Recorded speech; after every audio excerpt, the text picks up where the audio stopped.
창원 국가산단 50년 연중기획 순서입니다. KBS는 그동안 창원 국가산단의 업종별 역량과 본받을 만한 해외 사례를 보도했는데요. 앞으로는 산단의 위기와 이를 극복할 미래 전략을 짚어봅니다. 오늘은 입주업체들이 직접 이야기한 설문 결과를 바탕으로 창원 국가산단이 겪고 있는 위기를 진단해봅니다. 윤경재 기자입니다.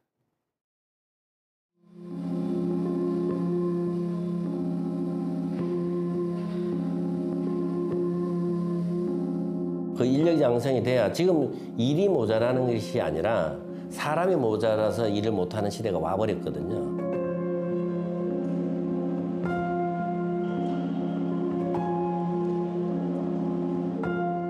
자기 브랜드를 가지고 있는 기업들이 어느 정도 수준인지를 한번 생각해 볼 필요가 있다고 보거든요.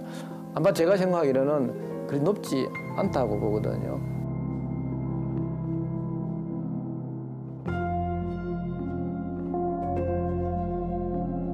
영광을 누렸던 사람들 시대는 끝났고요. 그건 뭐 단언할 수 있습니다.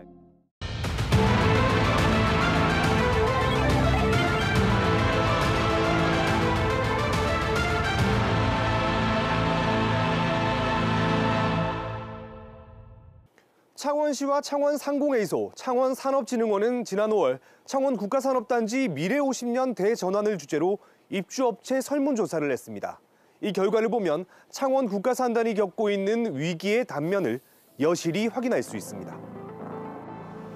입주기업들이 겪고 있는 가장 큰 어려움은 인력 수급이었습니다.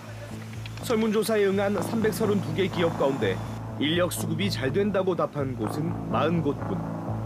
인력이 필요한 업체 가운데 3분의 1이 넘는 129곳이 어려움을 겪고 있다고 답했습니다. 사람들이 자꾸 이제 경인직으로 유출되는 부분이 많이 있는 것 같아서 저희들도 사실은 참 인력 구하기가 많이 힘듭니다. 외국어를 많이 쓰고 있죠. 특히 숙련 인력을 구하기는 더 어려운 것으로 나타났습니다. 이는 모두 중견, 중소기업들의 이야기입니다. 대기업들 가운데 인력 수급이 어렵다고 답한 곳은 한 군데도 없었습니다. 숙련도 돼야 될 부분들도 있는데 대기업들에서 다 블랙홀식으로 다 빨아서 가버리니까 지금 중소기업에는 진짜 인력적인 부분들이 한계가 굉장히 많이 봉착되고 있습니다. 인력 수급이 끊긴다는 건 현재 경쟁력을 갉아먹고 미래마저 위협합니다. 업을 접으려고 하는 중소, 중견기업들이 많은 거죠. 안 그래도 이제 투자 이런 건 좀 부담스럽고 한 상황에서 인력도 안 오고 하니 그냥 내 대에서 끝내자 혹은 이제 조금 하다 물량 떨어지면 그만하자 이런 업체들이 굉장히 많은 상황입니다. 인력이 없을수록 산단의 스마트 디지털화는 필수입니다. 하지만 이를 이끌 혁신 의지마저 크지 않은 상황입니다. 핵심 경영 전략을 묻는 질문에 혁신성 강화라고 답한 기업은 10.4%로 비중이 가장 작았고 대부분 당장의 수익 구조 개선을 더 우선으로 봤습니다. 전문가들은 대기업 위주의 원하청 구조에서 그 원인을 찾았습니다.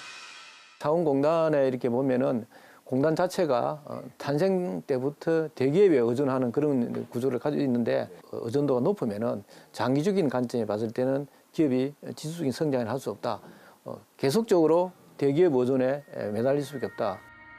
인재가 오지 않는데 혁신조차 제대로 되지 않고 있다는 냉정한 현실 진단. 입주 기업들은 인력을 유치하기 위해 가장 필요한 것으로 복지, 교통, 주거시설 확충을 꼽았습니다.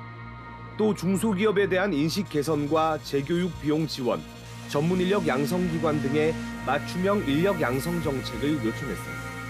이제 스마트 산단은 이제 필수입니다. 이에 이제 맞춰서 이제 정부 차원의 좀 대대적인 지원이 좀 필요하지 않을까라는 생각이 듭니다.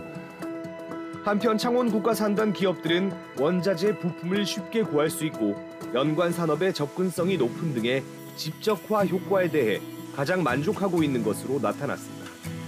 KBS 뉴스 윤경재입니다.